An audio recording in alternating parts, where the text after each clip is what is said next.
The sunbaked sign at the Hyundai, Kia Proving Grounds clearly indicates the speed limit on the banked oval, 120 miles per hour. But after a few perfunctory triple-digit parade laps, the Kia representative in the passenger seat isn't having any of it. With a wink and nudge, he discreetly permits us a few extra, unrestricted goes around the big course.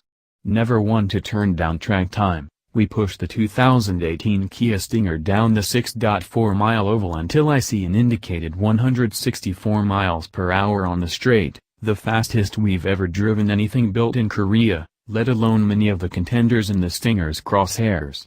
Game on, Kia. The early days of Kia's attempt to conquer the American car market were dominated with an appliance-like sense of economy, one reflecting a scrappy catch-up mentality opposed to the disruptive, luxury-challenging tactics du jour.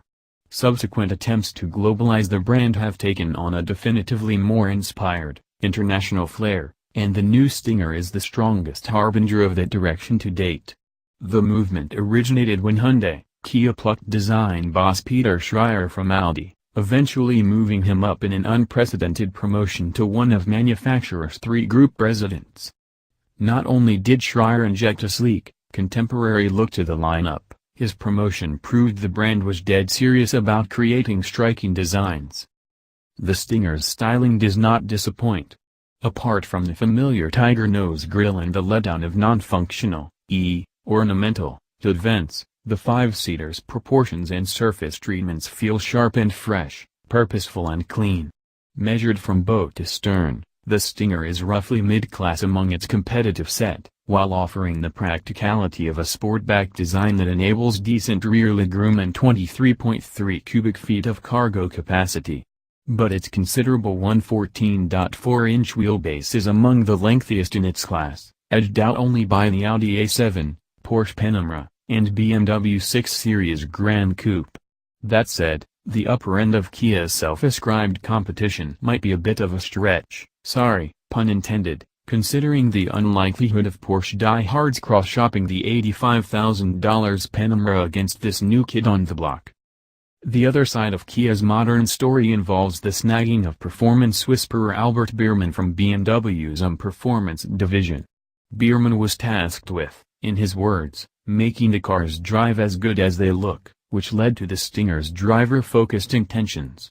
Sharing a similar chassis and suspension architecture to the Genesis G70 and G80, and slotting in between, size-wise, Stinger's handling was tightened toward sharper performance. Some 6,000 miles were spent fine-tuning the chassis and suspension at the Nürburgring, as well as nearly 1,000,000 miles racked up around the world. But the chassis tuning also involved location-specific processes like shutting down portions of bumpy LA freeways in order to analyze surface textures and replicate them at the 2 million square foot vehicle dynamics track in Mojave, a costly but necessary step towards ensuring adaptability to real-world conditions. Those parameters make Stinger's challenge doubly daunting.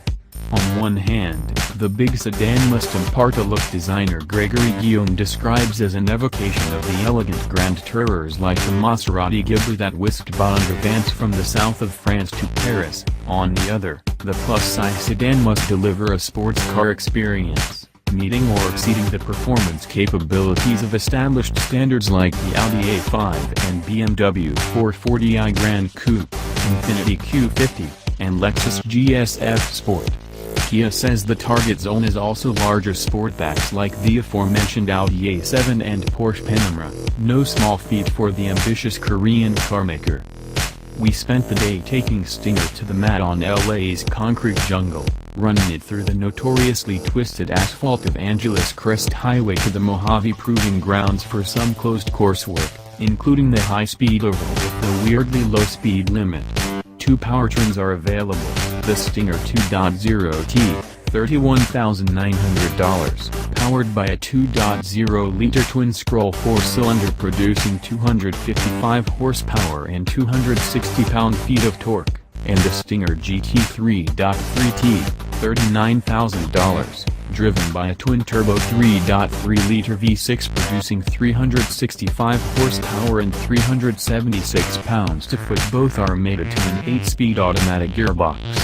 We sampled a generously equipped GT 3.3T which, in all-wheel drive form, tops out at around $51,000. While that ceiling is still cheaper than many of Kia's self-stated foes, it's notably higher than the four bangers piddling low $30s starting price.